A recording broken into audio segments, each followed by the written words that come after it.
Salut, moi c'est Margot, j'ai 23 ans. Je fais partie de l'association Aremax qui œuvre pour l'éco-responsabilité en événementiel. Bonjour Margot, comment se passe ta vie depuis le début du confinement? Je dirais pareil, mais tout dedans. C'est-à-dire que je continue de travailler, je continue de faire mes activités habituelles, mais depuis mon salon. Comment te sens-tu aujourd'hui d'un point de vue purement émotionnel? D'un point de vue émotionnel, je me sens biaisée. Je sais pas si on peut dire biaisée pour une émotion, mais en fait c'est juste que je suis envahie et imprégnée d'un stress, d'une angoisse et d'une espèce d'incertitude, mais qui m'appartiennent pas. Du coup, je sais pas du tout comment gérer ces émotions-là parce que c'est juste pas les miennes. Elles sont véhiculées par les médias et les réseaux sociaux et je les ai intégrées comme faisant partie de moi, mais ne provenant pas de moi. Quel lien vois-tu entre coronavirus et dérèglement climatique? Alors, je pense que cette crise mondiale, ça peut être un peu le catalyseur de la transition écologique. Parce qu'on voit bien là depuis le début de ce confinement que toutes les mesures drastiques qui ont été prises par le gouvernement et les institutions supérieures ont été vachement bien acceptées et respectées finalement par la population.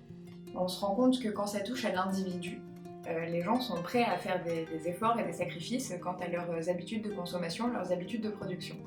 Reste maintenant à intégrer que le changement climatique et que la lutte écologique, ça touche aussi à l'individu. Que penses-tu de l'attitude des institutions pendant le confinement? Alors, à ce sujet-là, je préfère pas me prononcer. Je pense pas avoir les compétences pour donner mon avis là-dessus. Confinement? Militantisme? Pour toi, est-ce compatible? Le militantisme, c'est la forme d'engagement relatif à une cause soutenue pour se faire entendre et la défendre. Donc je pense que oui, tout à fait. Il n'y a pas de raison que le fait d'être enfermé chez soi en 2020 empêche les gens de se faire entendre. Bien au contraire. Je pense que là, en ces temps où les gens ont besoin de réfléchir, ont besoin de se recentrer sur eux-mêmes, vont peut-être être plus à même de lire des articles, de lire des commentaires, de s'intéresser aux hashtags qui sont créés par les militants. Je pense à la grève de l'internet, je sais plus comment il s'appelle exactement, qui a été lancée par Greta Thunberg pour continuer la grève pour le climat le vendredi, mais via les réseaux sociaux et sans se rassembler. Il y a aussi toutes les pétitions en ligne, il y a aussi tous les sites de boycott, il y a énormément de solutions alternatives et 2.0. Comment vois-tu l'avenir? De manière floue, j'ai envie de te dire. Puisqu'on avance un peu tous à l'aveugle. J'ai pas envie de tirer de plan sur la comète, ni d'imaginer le pire de la situation, ni d'imaginer le meilleur scénario. Il y a certaines choses qui me font peur quant aux ressources qui sont actuellement mobilisées pour cette crise mondiale, ce qui va en rester pour la transition écologique. Et que feras-tu à la sortie du confinement? J'irai voir ma maman.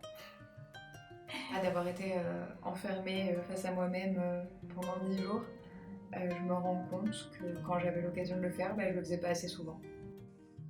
Comment se passe ta vie sans la base? Ça, je vais pas pouvoir te répondre. Parce que pour moi, la base, ça va au-delà des 4 murs du bâtiment qu'on était en train de construire et dans lequel on va œuvrer à la sortie de tout ça. La base, c'est la convergence de plusieurs idées, c'est la convergence de des luttes climatiques, sociales et écologiques. C'est la convergence de personnalités qui continuent de rechercher des solutions pour une société plus résiliente, pour continuer après, parce que la vie s'arrête pas. Et quelles sont tes propositions et espoirs pour l'après-confinement?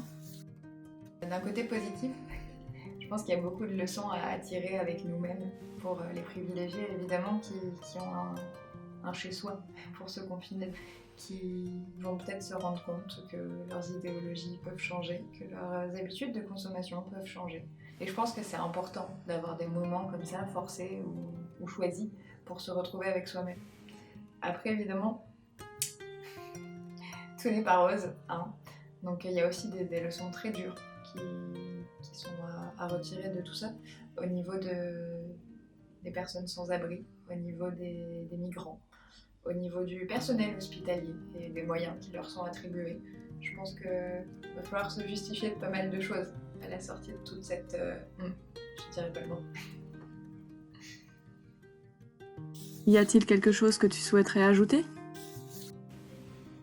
Je voulais un grand merci et un grand bravo à tous les travailleurs et travailleuses qui continuent pour que nous, on puisse vivre et qu'on puisse se permettre de rester confinés dans un mini-max de confort, on va dire, ça dépend des situations.